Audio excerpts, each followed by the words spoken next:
Hey everyone, it's me, Arthur Kade, welcoming Tzi Ma from Season 5 of AMC's Hell on Wheels. Make sure to catch brand new episodes every Saturday at 9 o'clock. Great show, final season, check it out.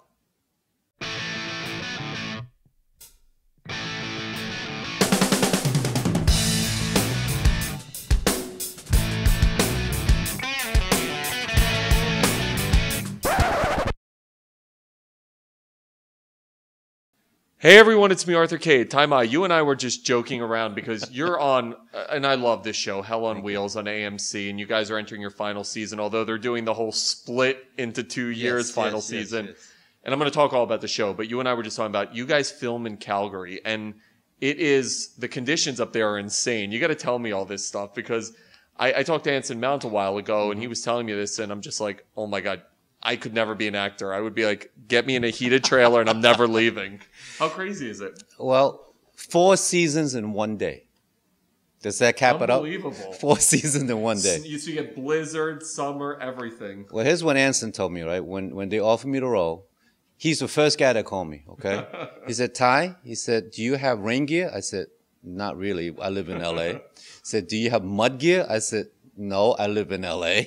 He said, do you have winter coats? I said, no, I live in LA. You have shorts and flip-flops? That I have. He said, bring them all. He said, if you don't have it, you better buy it here because in 1 day, the weather can change like that. You and I were talking, Leonardo DiCaprio's new movie, The Revenant, was filming right near you guys, and there are stories now coming out about the brutal conditions up there. What's it like for you guys filming? Well, we shot some of the episode in Anaskus, which is the Canadian Rockies. And when you go up there, I'm sure if it was 100 years ago, the ancients look out there and say, you know what, this is the end of the world.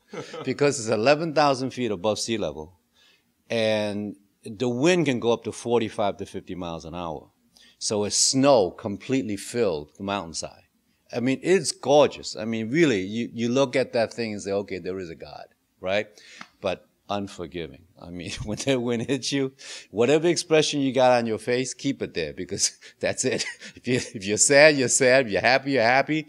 And you can't change it until you go in somewhere to thaw out for about a half an hour. And you know, I feel like such a wussy when I'm complaining about police sirens outside our loft in Chelsea. And I'm like, boy, this sucks today. And meanwhile, you guys are filming in what sounds like pure majesty and pure hell at the same time. Back to your show, man. Congratulations, the final season. You're now joining. And this show, I love, it's a period piece, essentially. And we get to see, you know, the building of the railroads. And I'm so fascinated with that time period, talking about joining it and telling this whole story. Well, you know, I tell you, I've been acting for a while.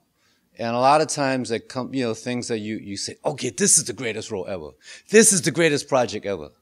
But this is the greatest project ever. Such a great show. Really. Not only the show, but the subject matter itself, because you're talking about, for the very first time, that network television, film, cable of any kind is telling the Chinese building the railroad for the very first time ever.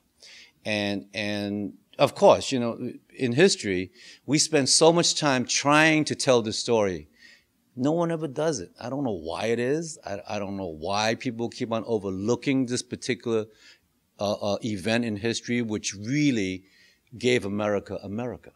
Because when you join the railroad from east to west, it connected the country completely. Yeah. And you're talking about, you know, the whole west, you know, side of the country. It's been opened up and explored, and look at where it is now.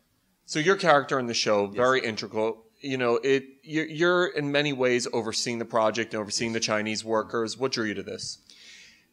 Like you know, all the people who came to build this railroad, the 15,000 of them, they all came from the same area. It's called the 4 districts in Guangdong province. In Guangdong province, there's Toisan, Sunwei, Hoiping, and another one I can't recall right away, but that's where we're from. That's my home village. And Byron Mann also is from that same area.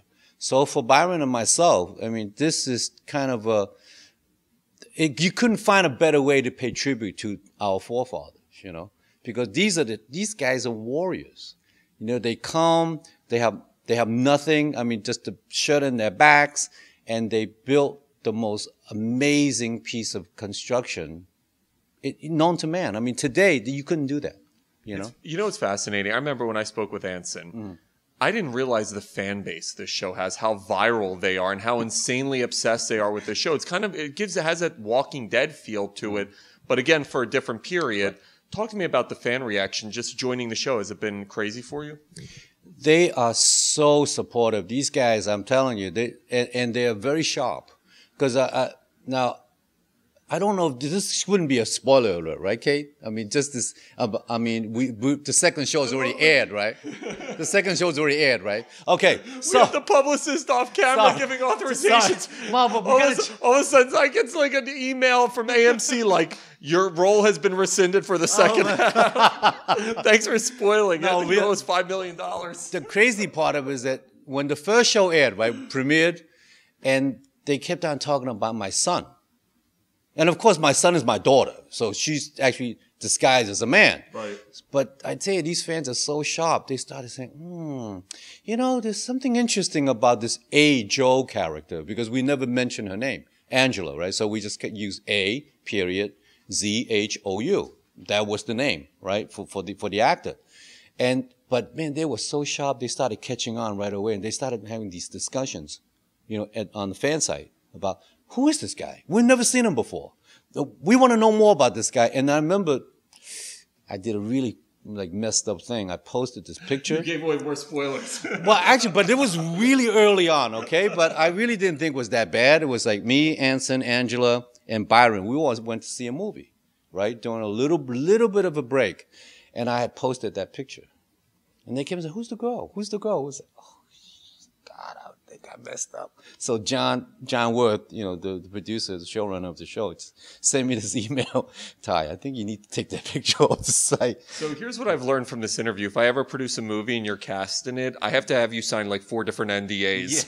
Yes. Because you give away everything. I'm bad. I can't hold anything back. So I just, it's like porous, man. Everything just seeps right through. One of the things I also love about the show, the production value of it, it is like mini movies watching this. Talk to me about that, because we're in the golden age of television right now. And the network you're on has some of the best shows on TV, including this one. But when you watch these shows, it is like watching high budget movies. It's crazy. Is it like that when you're working on it?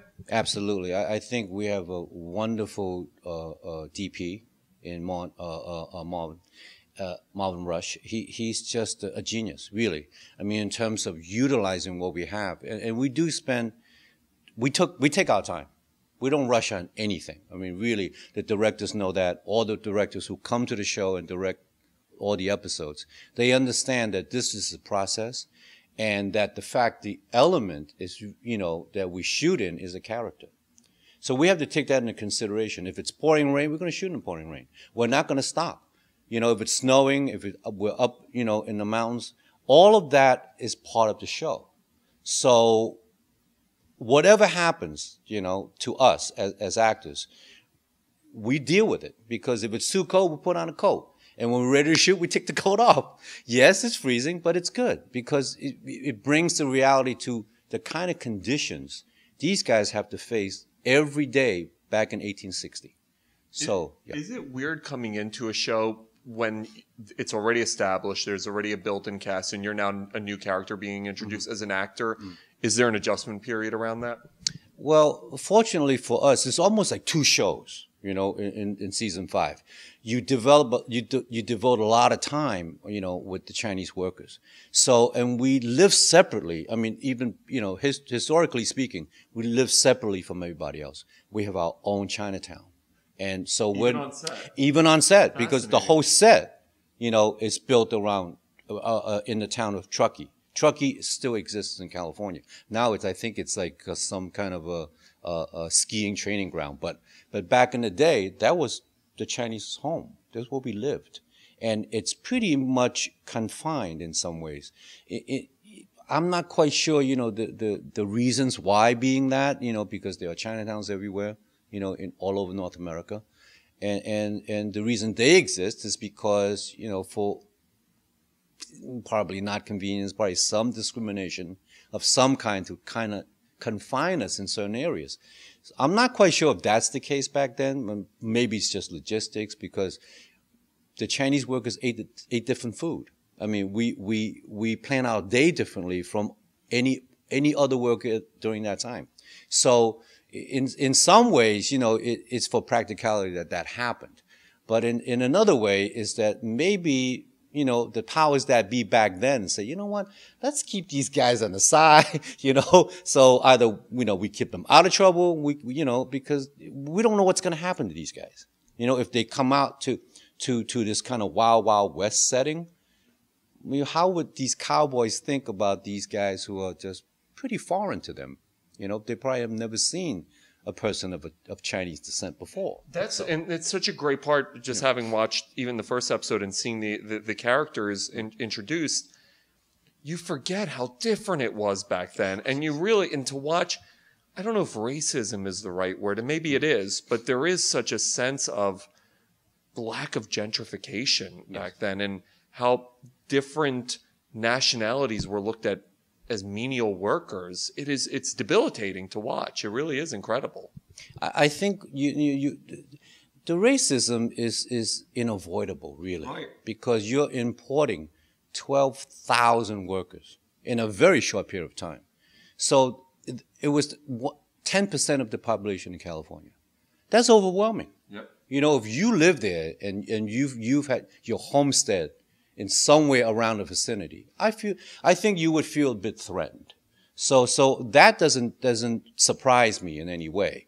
It's how do both groups deal with it? You know, it's the fascinating part. And obviously they didn't deal with it very well. But it leaves us, you know, excuses for drama. Good for you. This show, terrific stuff. Like I said, it's really nothing like it on TV. And like I said, the production value, the acting, the cast is great. And I do love the diversion of the storylines in this season. So congrats, man, on joining. Thank you very much. And we do get along. We don't hate each other. We love each other, actually. Yes.